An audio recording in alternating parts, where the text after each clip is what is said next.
Okay, so this week we're going to be working on goals. So first we established our vision, and now we're going to be working through goals and how to reverse engineer your dream. And I'm going to share some do's and don'ts with goal setting. So I just wanted to provide a quick disclaimer or disclosure that the point of this challenge is not to be perfect or imply that you need to be perfect or put the pressure on to be perfect. The point of this challenge is to provide clarity and make it easier for you to establish high performance habits and to prioritize the things that matter so that you are able to make decisions quickly and establish these habits without the pressure of trying to feel like you have to do all these different things to achieve success or to be a better person. So I just wanted to clarify that. Okay, so why is it important to set goals? So if you've worked in a corporation, I feel like goals have gotten a bad rap because of professional development or career development goals. Like, people don't really take them seriously. And so I want you to put that out of your head. And we are going to be talking about personal and business goals. So if you got that worksheet that I emailed you, pull that out, please, right now. And we're going to go through that. So I want you to think about your dream and what you wrote down last week for where you want to be or need to be in 5 years to be closer to that dream, and then where you need to be 1 year from now to be closer to that. So the reason that we are going through it this way, like I said last week, we're going to start at a high level and we're going to gradually reverse engineer that dream and get down to daily things that you can do to set yourself up to achieve that dream. Okay, so as I talked about last week, research shows that if you have a purpose or if you have a why, then you're not aimlessly wandering through life, and you make decisions with clarity. You're able to make them quickly, and if you know that it's tied to your purpose and to your dream, then you have confidence in those decisions. So people who have goals and who use visualization, they're happier, they're more positive, and they have more confidence. Another reason that this is important is I believe that if you want to be a leader, I think that leaders have an ethical responsibility to set themselves up and establish goals for themselves and for their team. In order to be a good leader, you need to establish that vision, and you need to be practicing what you preach, and you need to be kind of using these high performance habits and setting an example for your team and for your family or whoever it is that you care about in your life. So as I talked about, I'm going to keep saying this, that the only thing automatic in life is aging. Personal growth is not automatic. So you have to be intentional about it. You have to have a plan. You have to set yourself up to succeed. So this is why we are going through visualization and going through goals. I love Tony Robbins' quote that you have to work harder on yourself than your job, right? Okay, so let's go through this. Okay, so pull out your sheet from last week and write down on this week's sheet where you want to be in 1 year to get closer to your dream. Think about what your personal goals are and what your career or business goals are. If you are having a hard time choosing, or if those are on complete opposite ends of the spectrum, then pick the one that is going to make the biggest difference in your life. I just forgot to do something. Okay, so pick the one that's going to make the biggest impact on your life and write down where you want to be 1 year from now. Okay, so this is going to be your annual goal. So say it's the end of 2020, right? Let's just plan for 2020. Okay, so make it a SMART goal, right? So specific, measurable, attainable, realistic, timely. A common thing that people do incorrectly with this is I feel like if it's a long-term dream, if it's something that's like a 5-year goal, I don't think that you need to have a deadline for that. I feel like I told myself I'm going to be a manager by this age, I'm going to be married by this age, I'm going to have 3 kids by this age. And then you feel like a failure when you hit that age or you hit that milestone and you haven't achieved all those things. So try not to establish a finite deadline to your dream, but I do think that you need to have a deadline on some of your shorter term goals, like your quarterly goals or even your annual goal. So what is something that you can achieve within 1 year? Okay, so now we're gonna reverse engineer that and get into more granular steps. What do you need to do each quarter and each month to achieve that annual goal? So for example, for me with my business, it was, really last year my goal was to start my business. And then this year it was to earn a certain income or have a certain revenue for 2019. So I reverse engineered quarterly, okay, I could do that through one-on-one coaching, I could do that through group coaching, I could do that through online courses.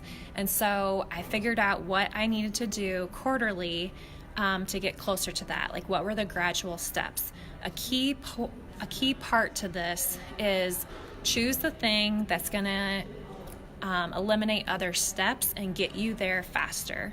So if I had to choose between one-on-one coaching, group coaching, online courses, I had to figure out Q1 in 3 months which one do I need to prioritize? Which one is gonna bring in the most revenue, right? So that's just an example. Continue to do this and work your way down through monthly goals. So again, each month, what exactly are you going to do that month to get closer to your annual goal? Okay, let's talk about a few more do's and don'ts with this. Okay, don't establish a goal to fix a weakness or to fill a gap. So a common reason that New Year's resolutions don't work out is because it's like, I want to lose weight, the gap or the weakness is I'm overweight. All the health coaches are like telling me, don't use these words, don't say this. But this is just a hypothetical example. So the reason that people don't achieve that is because if you are setting a goal to fill a gap or to fix your weakness, you're not going to be motivated to achieve that. So your goal needs to tie to your purpose and to your dream and your visualization. So if you have no meaning behind losing weight, you're not going to be motivated to do that.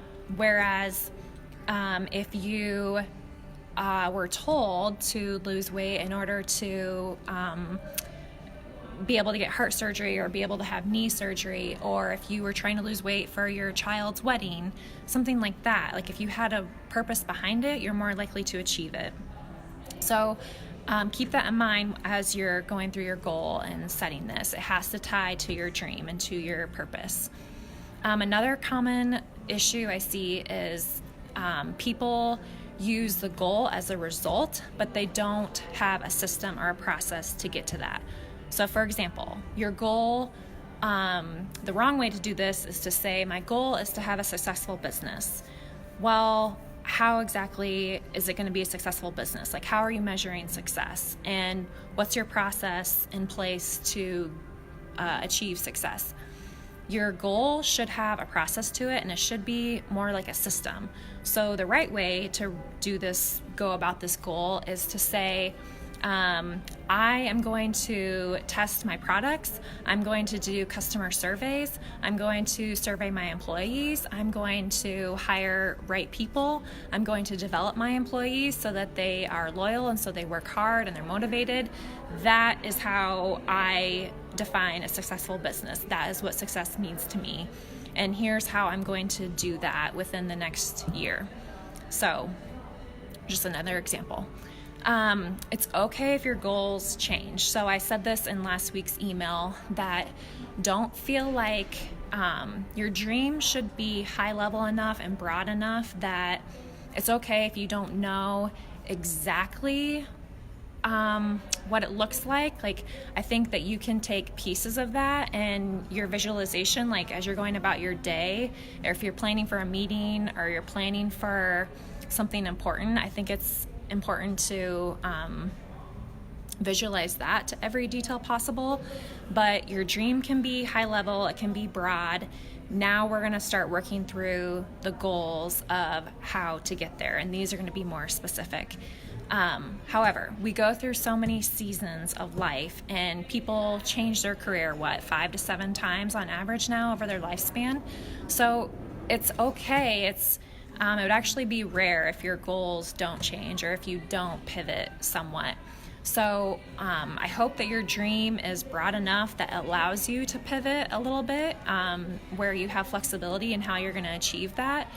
But then your goals should be a little bit more specific, and it's okay if they change. So for example, with me, my goal is to earn a certain revenue amount by end of 2019 and then end of 2020.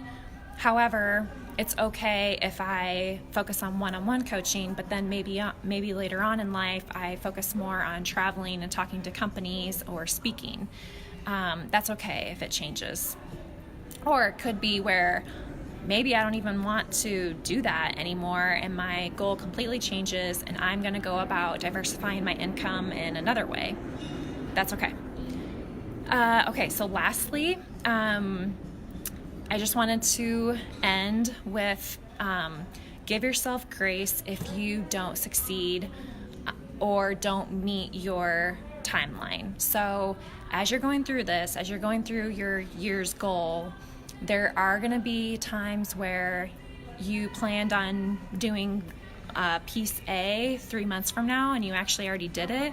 It's okay if they flip-flop. It's okay if you don't achieve that month's goal.